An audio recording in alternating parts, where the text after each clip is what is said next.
बिस्मिल्लाहिर्रहमानिर्रहीम। अस्सलाम वालेकुम दोस्तों, कैसे हैं आप? उम्मीद करता हूँ आप खैरियत से होंगे। हकीम हाफिज़ मोहम्मद बिलाल एक नए टॉपिक के साथ आपकी खिदमत में हाज़िर है। आज का हमारा टॉपिक है जोड़ों का दर्द। ये अलामत भी आजकल बहुत ज़्यादा आम पाई जाती है, खुसूसन 40 साल से ज़्यादा उम्र के जो लोग हैं, मर्द हों चाहे ख़वातीन हों, उनमें अलामत बहुत ज़्यादा ही कॉमन पाई जाती है। और ये जोड़ों का दर्द एक ऐसा मर्ज़ है कि ये नहायत ही तकलीफ़देह मर्ज़ है और परेशान कुन मर्ज़ है, और डॉक्टरी इलाज में इसका कोई इलाज नहीं है सिवाय वक्ती तौर पर पेन किलर लेने के।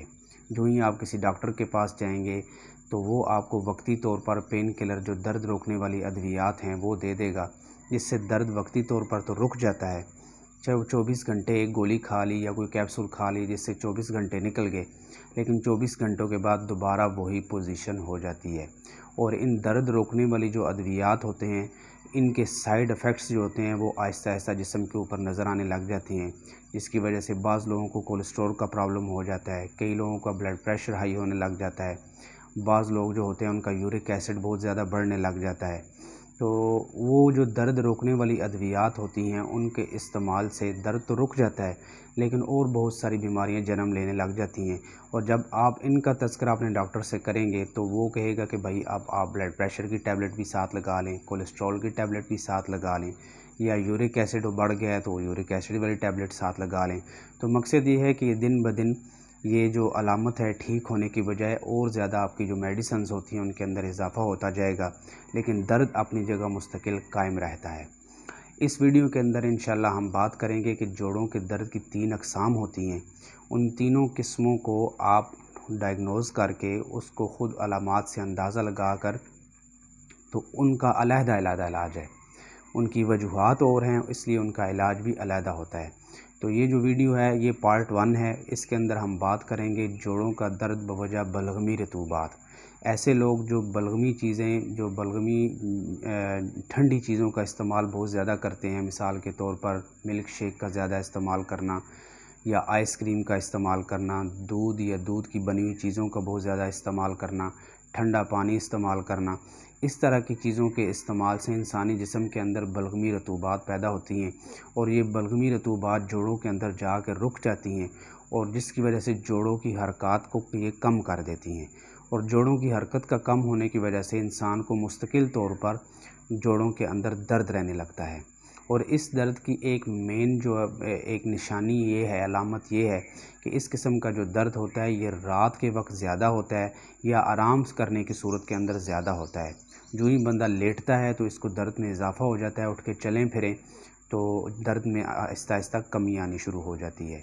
और जो इस किस्म का दर्द होता है, इसकी एक अलामत ये भी है कि ऐसा जो मरीज़ होता है उसके जोड़ों के ऊपर सूजन वगैरह नहीं होती, ना ही उसके अंदर से कड़कड़ाहट की आवाज़ें आती हैं। कि बाज़ मरीज़ जो होते हैं उनके जोड़ों के अंदर दर्द भी होता है, लेकिन वो उठते बैठे उनके जोड़ों से कड़कड़ाहट की आवाज़ें आती हैं। लेकिन इस किस्म का जो पेशेंट होता है उसके जोड़ों के अंदर ना ही सूजन होती है और ना ही कड़कड़ाहट की आवाज़ें आती हैं, लेकिन जो दर्द होता है वो मुस्तकिल तौर पर रहने लगता है, और रात के वक्त ये दर्द ज़्यादा होता है और दिन के वक्त ये दर्द कम होता है। ये तो इसकी जो है मेन अलामात हो गई। अब इस किस्म का जो पेशेंट होता है उसको सबसे पहले तो क्या करना चाहिए कि जितनी भी ठंडी चीज़ें हैं उनका इस्तेमाल फ़ौरी तौर पर बंद कर देना चाहिए। अगर वो मिल्क शेक ज़्यादा पी रहा है, जो बलगम पैदा करने वाली चीज़ें हैं वो ज़्यादा इस्तेमाल कर रहा है, मिसाल के तौर पर बेकरी के आइटम, बंद रस, बिस्किट वगैरह अगर इस्तेमाल कर रहा है तो उनको रोक दे। और इसके अलावा जो ठंडा पानी है उसका इस्तेमाल बंद कर दे, मिल्क शेक, आइसक्रीम इसका इस्तेमाल बंद कर दे, दूध या दूध की बनी हुई चीज़ें जिससे अंदर जाके फिर बलगम बनती है उनका इस्तेमाल बंद कर दे। इसके अलावा दालों के अंदर दाल माश है, भिंडी है, अरवी है, ये तमाम चीज़ें लेसदार चीज़ें, इनका इस्तेमाल बंद करना होगा। केला और अमरूद, इसका इस्तेमाल बंद करना होगा, और ऐसी ग़िज़ाएँ इस्तेमाल करनी होंगी जिससे जिस्म के अंदर हरारत पैदा होकर ये बलगमी रतूबात जो जिस्म के अंदर पैदा हो के रुक रही हैं, इनका ख़ात्मा हो जाए और इनका जो इंसान की सेहत होती है वो दोबारा बहाल हो जाए। इस सिलसिले के अंदर जो एक नुस्ख़ा है छोटा सा, वो भी मैं आपको बता देता हूँ। और इसके अलावा एक तेल मैं आपको बताऊंगा कि जिसकी आपने जोड़ों के ऊपर मालिश करनी है, तो इंशाल्लाह ताला ये जो इस किस्म का दर्द है वो बहुत जल्द ठीक हो जाएगा। नुस्ख़ा आप नोट कर लें। इसके अंदर है जी हंजल। हंजल कहते हैं तुम्मा, पंसारी की दुकान से आम मिल जाता है। तुम्मा को ला के हंजल आप लें। इसका सिर्फ छिलका आपने लेना है। इसको थोड़ा सा आप वो कूटेंगे तो उसके अंदर से बारीक बारीक जो है इसके बीज होते हैं, वो बीज निकाल के आपने फेंक देने। इसका जो सिर्फ छिलका है वो आपने इस्तेमाल करना है। तुम्मा का छिलका 20 ग्राम आपने लेना है। मुसब्बर आपने लेना है 20 ग्राम। नौशादर आपने लेनी है 20 ग्राम। और सुंड आपने लेनी है 50 ग्राम। इन चारों चीज़ों को ग्राइंड करके, चूँकि ये दवा बहुत ज़्यादा कड़वी बन जाएगी, क्योंकि तुम्मा भी बहुत कड़वा होता है, मुसब्बर भी बहुत ज़्यादा कड़वा होता है, तो इसलिए आप इनके बेहतर है कि 500 मिलीग्राम वाले कैप्सूल भर लें। एक एक कैप्सूल सुबह दोपहर शाम खाने के बाद आप इस्तेमाल करें। और इसके बाद एक माजून है, उसका नाम है माजून अज़राकी, ठीक है ना। ये कुचला होता है, उसकी माजून बनी हुई होती है, बाज़ार से आसानी के साथ मिल जाती है। ये जो माजून है ये भी आपने साथ साथ इस्तेमाल करनी है। उसके ऊपर जो तरीका इस्तेमाल है वो उसके ऊपर लिखा हुआ होता है।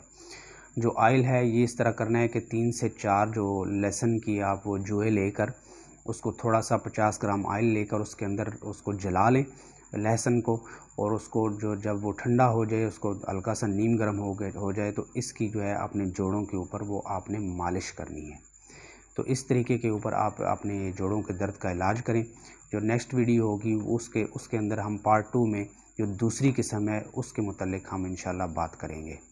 मुझे इजाज़त दीजिए, इंशाल्लाह नेक्स्ट वीडियो में फिर आपकी खिदमत में हाज़िर होऊंगा दूसरे पार्ट के साथ। तब तक के लिए अल्लाह हाफ़िज़।